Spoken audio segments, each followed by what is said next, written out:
You're with Julian, Mad for It, and Oasis is Shite, and how Oasis ruined British music. Back in the 80s, after the sort of post-punk era of a lot of sort of new wave and new romantic and synth pop, there emerged this wave of still iconic British indie bands that became globally prominent. Smiths, New Order, Depeche Mode, The Cure. And what was interesting about that period is they weren't part of the scene. They existed in their own holistic bubbles. They didn't really engender other bands to be like them at that point. They existed in a netherworld of the mainstream pop music, and obviously they're the high point of that kind of alternative music at the time, and America didn't really have that kind of alternative music. Not that crossed over as much. They had people like Husker Du or Sonic Youth, but they were still very alternative. Whereas we were watching the Smiths and the Cure and so on top of the pops. And it was the golden era for those individual acts, but there was no scenes. And when the Smiths died, probably the kings of indie music at that point, they engendered this horrific era of C86, which is this very sort of twee trite music with none of the virtuosity of Johnny Marr's grandiose compositions, none of Morrissey's incredible lyrics, and just a whiny sort of I want this girlfriend sort of music.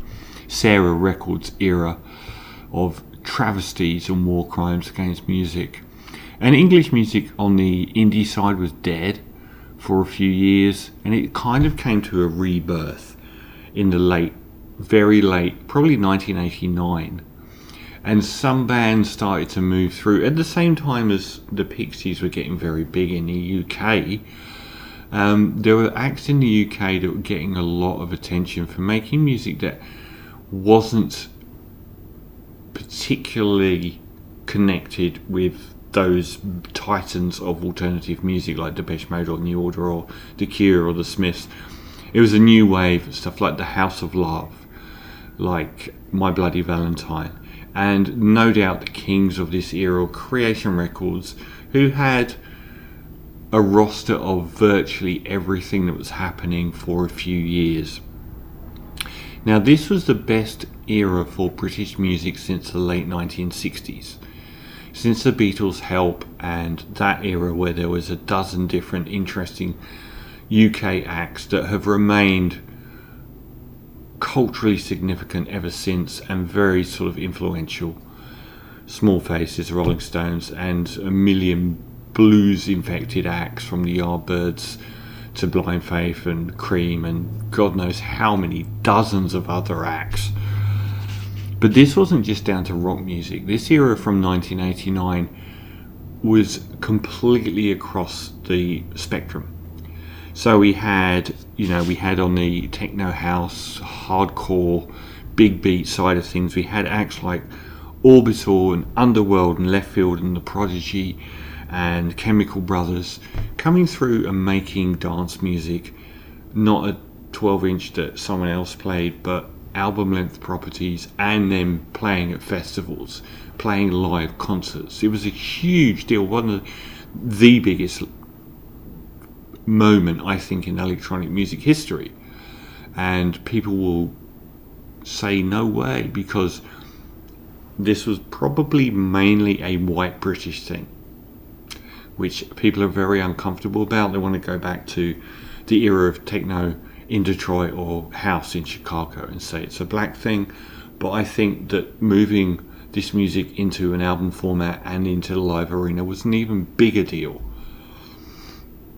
We had trip hop, we had the era of, Tricky, Massive Attack and Portishead and everything they spawned. We had shoegaze, my own personal favourite, with My Bloody Valentine and Slow Dive and Ride and God knows how many others, but those three pivotal acts, which are still going to this day now, were all on Creation Records, as were Primal Scream. We had Manchester, which was, you know, the Stone Roses and the Happy Mondays and the Mad for It sort of era. All of this was happening at the same time. And at the same time, another analogous to Manchester movement was starting to ferment, and it would be the poison that would taint and destroy this British music, and it was called Britpop. And I've spoken before about how there are certain styles of music I just don't go back to. Like I said, in the past, I don't really go back and listen to Nevermind by Nirvana, but I will listen to Siamese Dream by the Smashing Pumpkins, and I will listen to Sugar, Copper Blue every year. But there's a part of grunge I just don't go back to, maybe because it was overdone and didn't die out fast enough, whereas shoegaze was killed by the British music press and then re-emerged. And there was, amongst this Britpop thing, it was started kind of, I believe, by the Lars. Their self-titled debut album and masterpiece was probably the first true Britpop album. And then we had the Stone Roses in the Manchester scene kind of fomenting that same deal, and also Suede, who were even more a Britpop album, and the debut album by Suede and their early era was phenomenally good. I've got the album on vinyl and all of the singles and 12s from that era up until their second album, Dog Man Star. And they were phenomenal, and they were again a bridging point. They were kind of against the likes of shoegaze, and they were very much, you know, we're going to dress smart and we're going to be big stars. But the Stone Roses were the pivotal act. They're the ones that said, I want to be adored. And they did it as a Faustian pact. I don't have to sell my soul. He's already in me. They're the ones that actually made this treaty where post-Smiths music, it was a crime to be popular. And they said, fuck you, we're going to be the biggest band in the world. And we all know what happened to Stone Roses, which was they were the best of all of us, and certainly the best post-Smiths British indie guitar band. And then we're on the sidelines for 5 years fighting legal battles and so on. And into this mix came another Creation Records band, Oasis. And Oasis took that template of wanting to have that chord change brilliance and songwriting brilliance of the Smiths combined with the attitude of the Stone Roses, with none of the skill or lyricism of either band. The Stone Roses, Oasis were these lugheads that came in with what's been called now dad rock, which is this churning, instrumentally dull music. And you only have to compare Rock and Roll Star by Oasis, their clarion call to world domination, with the Stone Roses' I Want to Be Adored, and how lyrically different those two tracks are. How one is very trite, and one only contains a few lyrics, yet says so much more. But also the instrumentation and the performances of the individual members of the Stone Roses wipe the floor with Oasis. Oasis were lugheads.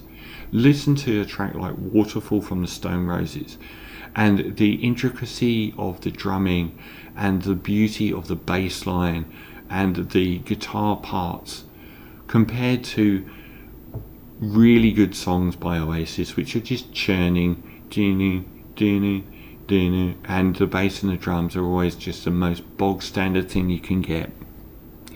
Now, I'm going to say Oasis were brilliant for definitely maybe What's the Story, Morning Glory, and the outtakes and B-sides, Master Plan, 3 albums that were fantastic. But they weren't in the same league as the Stone Roses on any level. And they would probably say the same. But they were very interesting because of their tabloid nature. But where they really killed that incredibly fertile period of British music was their success. They transferred into much bigger success because they were a much more easy proposition to digest. They were these heroically anthemic songs that didn't have any of the knottiness or any of the detail or any of the kind of cultural awareness. They were just like, we're going to write big songs, we're going to be the She Loves You era of the Beatles, whereas other acts were the Help or White Album era of the Beatles. They were the originators, copied at their most basic template. So I don't hate Oasis. I mean, I was a fan of them as well. I did actually see them at Glastonbury in 1995 where Robbie Williams was on stage, and I was actually backstage at that Glastonbury watching him melt down when he got sacked from Take That, and I didn't think they were that great.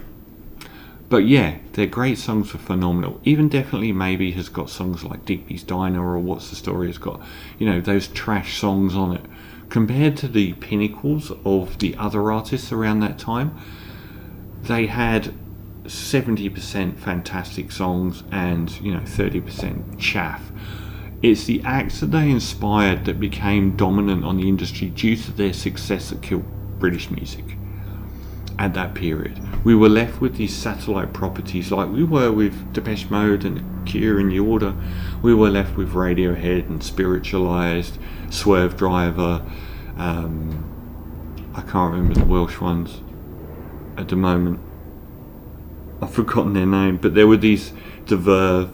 They were all on their own. There was no longer any scene attached to them. The scene that Oasis engendered, which was the Britpop scene, started to get a lot of acts that were like Sleeper, and Gene, which were also ran acts at any point, but they were actually the high point of what would follow, which is landfill indie, which is the inevitable outgrow of Britpop, which is, bands like Keane, The Editors, Maximo Park, Kasabian, Baby Shambles, Glas Vegas, The Kooks.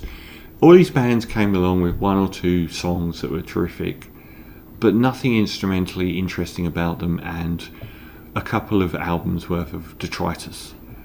And it kind of destroyed British indie music. So that's why I'm saying that they killed British music, because it was the most incredible scene of multiple genres for a while, and then it homogenized around this one band, who after What's the Story and the Master Plan became Shite for many years. Absolute garbage. And that's why they killed British music. But am I mad for it? I am, actually. To be honest, the timing of this has been perfect. I think a lot of people just found it very, very exciting for our Oasis to come back at this moment. I've mentioned I just did a Jack White review about how suddenly I'm thinking about a White Stripes reunion. And I think part of it is that we don't have any bands anymore. The music festival is dead. I didn't even bother watching on YouTube. I usually watch Glastonbury or Coachella. And the last few years it's just been these insanely tepid pop acts that get lionised even by people like Pitchfork magazine, who just mime to backing tracks. And the music's shite. It's rubbish. And there are no bands, but there are, I've said over and over, British indie music with its jangly, angular, post-punk bands that have come through, like the sadly no longer Black Midi or Black Country New Road. And there's probably about 5 or 6 incredible indie bands, but they're not aiming for global success. Their music's too knotty and too difficult, but they have been fantastic. But when it comes to festivals, there's just no, we're watching Coldplay for the 5th time at Glastonbury, and probably next year's it will be the Foo Fighters on his Made Up to My Wife tour. So people are longing for bands, and I think this whole Oasis thing, where we've got personality-free music now.